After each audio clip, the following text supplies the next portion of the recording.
of the air blown in. Literally, I think I was brought by the wind.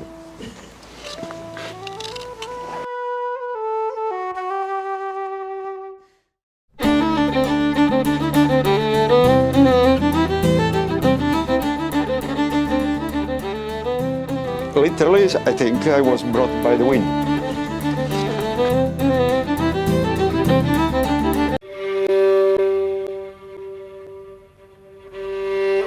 We came over on the oldest boat, an old cattle boat, and it stuck, and you could hear the cows lowing, and it was dark, pitch black.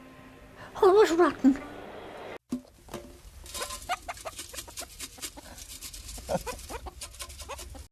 Come on. Yeah. Sohrab lives just outside Limerick City. He likes to talk to his chickens in Persian. I remember with my theology teacher in secondary school, we had a 4-hour conversation, and my friends were all around me at that stage.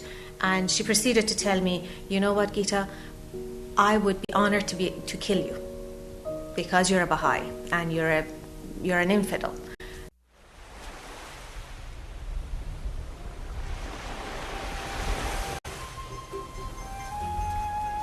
Penang. It's an exotic island paradise in Southeast Asia where blindingly white sandy beaches melt into the silvery waters of the Malacca Straits. And the humid tropical heat wraps you up in a comforting embrace, just like an old friend. Now, if you turn around, with the sea softly behind you, you face and feel the endless riot of blinding green rainforest rising up into the towering hills of this island. A message came from the Universal House of Justice, and it said in it that how Irish culture, the Irish society, their strong faith, the way they view religion, the way they value spiritual qualities, and all of that is so in tune with the Persian tradition and Persian customs, and that probably for any Iranian Baha'i, Ireland is best destination to go to. At the last minute to say goodbye was very, very difficult. Very difficult.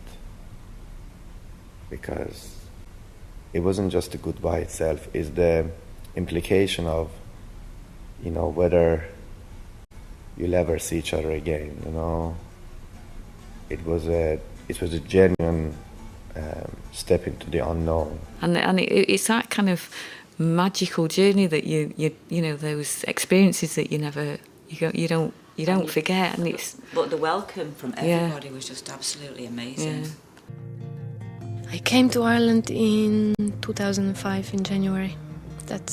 I met Maurice in 2001, and we met in Amsterdam. We were best of friends from the first minute.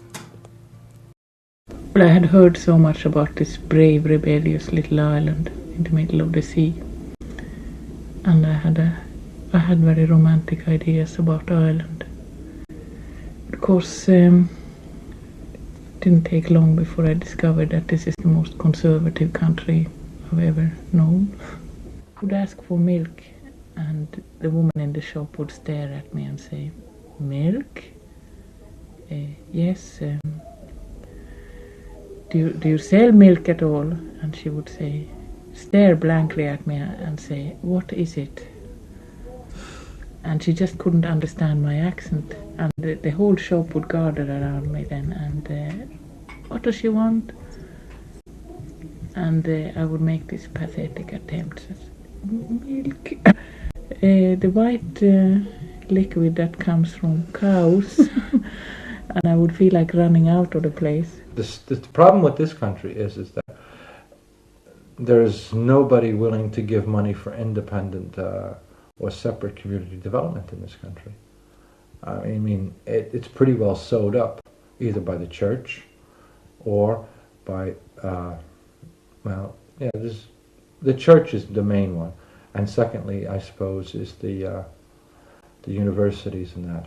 And they're not really interested in independent community development. What they're interested in is making sure that they continue their control over what's happening, even though they say differently. I mean, it's about the only thing I miss living in this country. It's kind of like, a multiracial or a bit of difference. I mean, a bit of like, a bit of soul music, a bit of reggae, a bit of, a whole different way of looking at life. Every once in a while, there's a nice bit of freshness that I enjoy. It's something different, and I suppose I. And how do you get on with the local people? Well, I suppose I get on okay. I mean, we play a bit of a game. I'm the crazy Yank, and I can basically say anything I want because they really know that, I don't know the rules of the game, even though they know I know the rules of the game. And I can kid about their age and how much money that I know they're making and all this crap, and I can get away with it. And how would you consider Ireland to be different from your own home background in Greece? Well, when I first came here, I thought it was dramatically different. It was totally different to anything I knew. It was sort of a revelation. The scale of things was very different, although Greece isn't by any means a large country, but one does get the impression one's first impression of Ireland, my first one certainly, was of a country on a very much smaller and more intimate scale. There are people from no less than 50 countries living in Ireland. At the moment, there are about 13,000 aliens on the live register in Dublin Castle, of whom 20% come from America and a further 30% from EEC countries. The actual number of foreigners living here is much higher, though, since this figure excludes Britons, most foreigners who've been here more than 5 years, and of course the 2,000 or so aliens who've become Irish citizens. I think it's important that if you live in a place like this, that you are self-sufficient in a lot of ways, self-sufficient in a mental way. One has to be, as a family, one has to be very close, otherwise you can get a lot of problems. Do you still think that you're regarded as a foreigner, or do you think that you're fairly well integrated at this stage? Well, I hope not to be regarded as a foreigner.